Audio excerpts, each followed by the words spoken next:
untuk tahun ini, bagaimana antisipasinya untuk jaminan kesehatan dan keselamatan petugas KPPS nanti?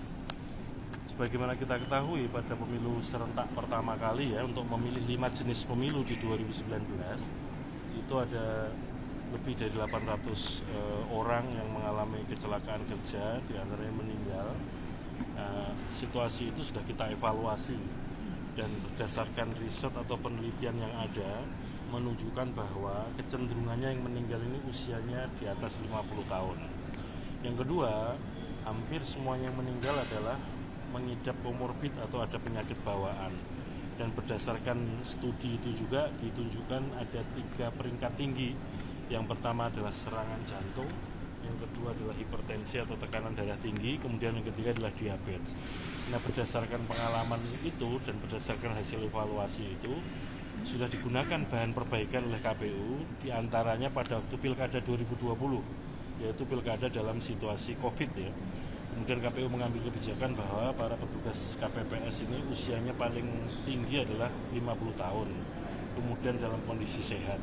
Nah, untuk kondisi sehat ini yang kemudian ikut memberikan kontribusi adalah pemerintah daerah setempat melalui pemeriksaan kesehatan sebelum bertugas, apalagi di Pilkada 2020 kemarin kan situasi COVID.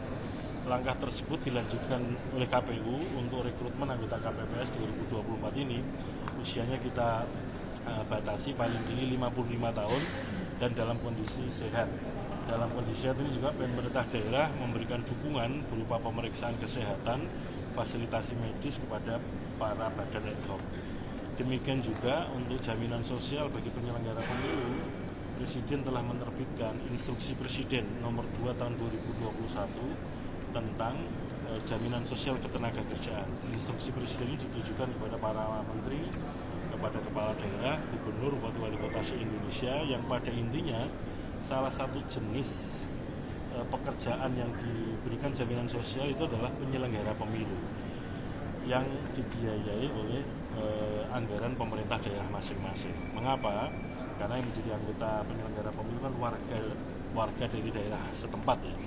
Demikian juga pemerintah dalam hal ini Kementerian Dalam Negeri, kemudian kantor staf presiden atau KSP juga berinisiasi bersama-sama dengan KPU, Bawaslu, kemudian Kementerian Kesehatan dan BPJS Kesehatan memberikan jaminan sosial untuk kesehatan dalam rangka untuk men-tracking atau melacak kondisi kesehatan para penyelenggara pemilu. Itu diantara langkah-langkah yang